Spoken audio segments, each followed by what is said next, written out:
Hello friends, hi, welcome back to my channel Devishri and blogs. So friends, మేమైతే నర్మదా నది పుష్కరాలకి క్షేమంగా వెళ్ళి రావడం జరిగింది. సో నేను ప్రతి దాన్ని చిన్న వీడియోగా పోస్ట్ చేస్తున్నాను. సో నా వీడియోస్ని ఎంకరేజ్ చేస్తున్న ప్రతి ఒక్కరికి చాలా చాలా థ్యాంక్స్ అండి.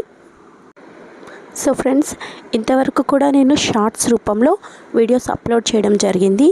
సో అయితే నేను లాస్ట్గా అప్లోడ్ చేసిన 5th వీడియోలో చిన్న మిస్టేక్ చెప్పడం జరిగింది అండి.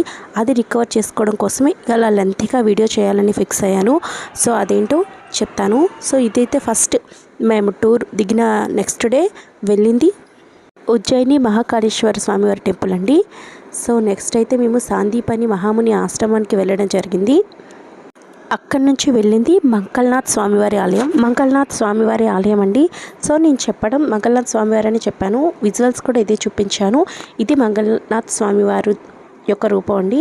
సో కానీ నేను మీకు లాస్ట్లో ఇక్కడ ఈ పిక్ చూపించడం జరిగింది. సో ఈ వీడియోలో అయితే మనం చూస్తున్నది మంగళనాథ్ స్వామివారు కాదు, కాలభైరవుడు. ఇది మంగళనాథ్ స్వామివారు అండి. సో ఫ్రెండ్స్, ఇది మంగళనాథ్ స్వామివారి ఆలయం. మంగళనాథ్ స్వామివారు అని అంటే భూమాత కుమారుడైన కుజుడు, అంటే నవగ్రహాల్లో ఒకరైన కుజుడు ఇక్కడ జన్మించినట్టు మత్స్య పురాణం ద్వారా మనకి తెలుస్తుందండి. అయితే ఈ కుజుడు మనకి శివలింగ రూపంలో దర్శనం ఇవ్వడం విశేషం. ఈ మందిరంలో అయితే జన్మతః ఏవైనా దోషాలున్నా లేదా కుజదోషాలు అలాంటి ఏవైనా దోషాలకి నివారణార్థం పూజలు కూడా చేస్తూ ఉంటారు. సో మనకు అలాంటి దోషాలు ఏవైనా ఉంటే ఇక్కడికి వచ్చి మనం పూజలు అయితే జరిపించుకోవచ్చండి. పూజ అనంతరం స్వామివారి దర్శనానికి అనుమతిస్తూ మనతోనే పూజలన్నీ చేస్తారు. ఆ లింగానికి మన చేతులతోనే పూజలు కూడా చేయిస్తూ ఉంటారనమాట. సో ఇది ఈ ఆలయం యొక్క విశేషం అండి. సో ఫ్రెండ్స్, అక్కడి నుంచి అయితే మేము నెక్స్ట్ వెళ్ళింది కాలభైరవ స్వామివారి టెంపుల్కి. సో మేము వెళ్ళగానే స్టార్టింగ్లో మద్యం దుకాణాలు చూసి ఆశ్చర్యపోయాం అనమాట.